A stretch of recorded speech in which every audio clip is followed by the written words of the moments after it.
Newcastle United 1-1, Tottenham Hotspur, pre-season friendly analysis. A tale of two halves. Newcastle's pre-season rollercoaster continues.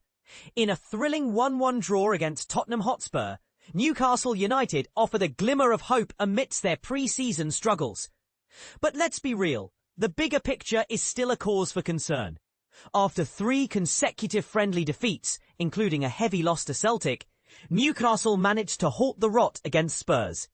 It was a much-needed boost, especially with the Premier League season just around the corner. The striker conundrum. Newcastle's absence of a recognised striker was symbolic. Alexander Isak, their star forward, wants out, and his future remains uncertain.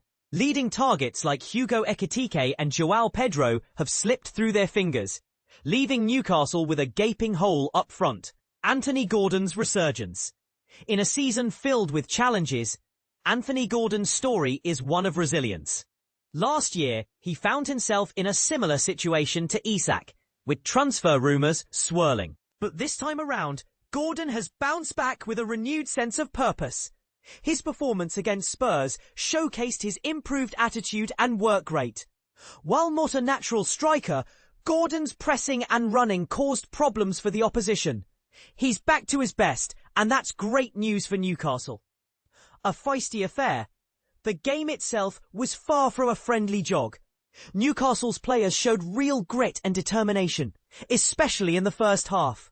A mini melee between Bruno Guimaraes and Christian Romero highlighted the intensity, and Joelinton's physical presence was on full display. But it wasn't all aggression. The players came together in a heartwarming moment to applaud Son Heung-Min in his final game for Spurs. A true testament to the beauty of football. What's next for Newcastle?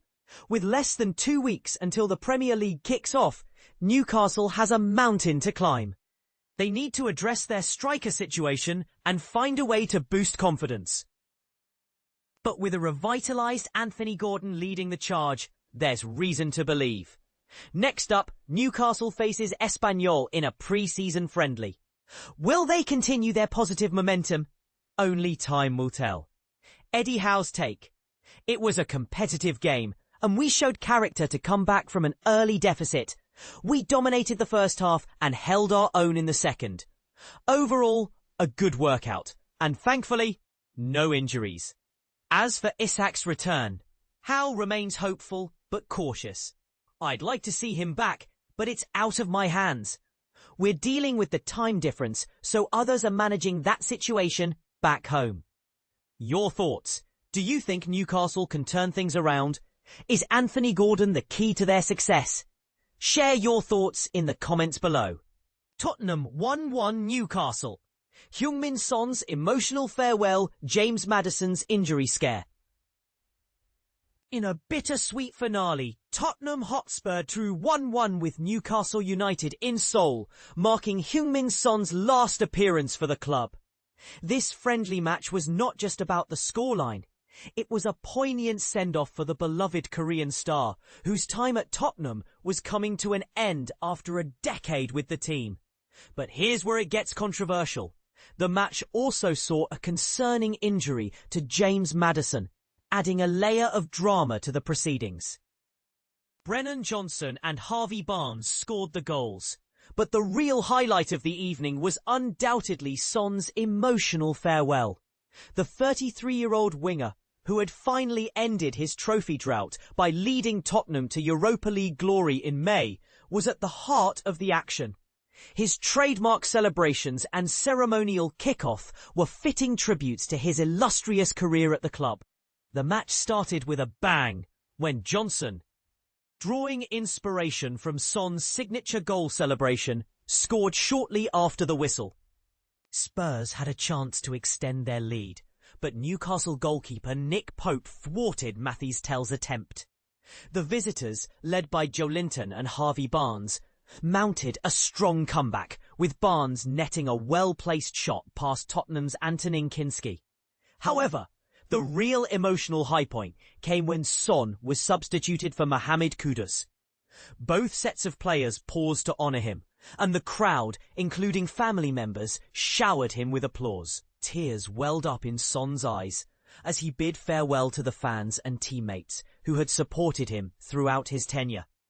Despite the celebratory atmosphere, the match took a somber turn when Maddison went down injured during a routine manoeuvre. The England international midfielder was stretchered off the field, covering his face in disappointment. The severity of the injury remains unclear, but it's a significant blow for Tottenham, especially since Maddison had just returned from a knee injury sustained in May.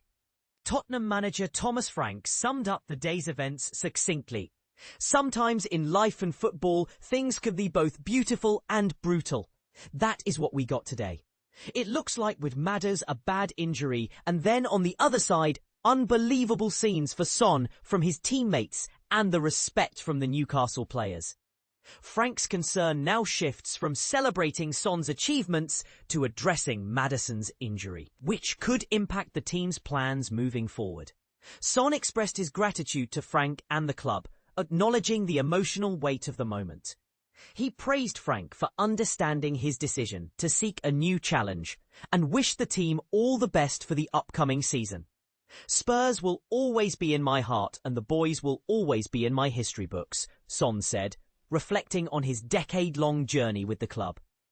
Looking ahead, Newcastle has 2 more friendlies on their pre-season schedule against Espanyol and Atletico Madrid.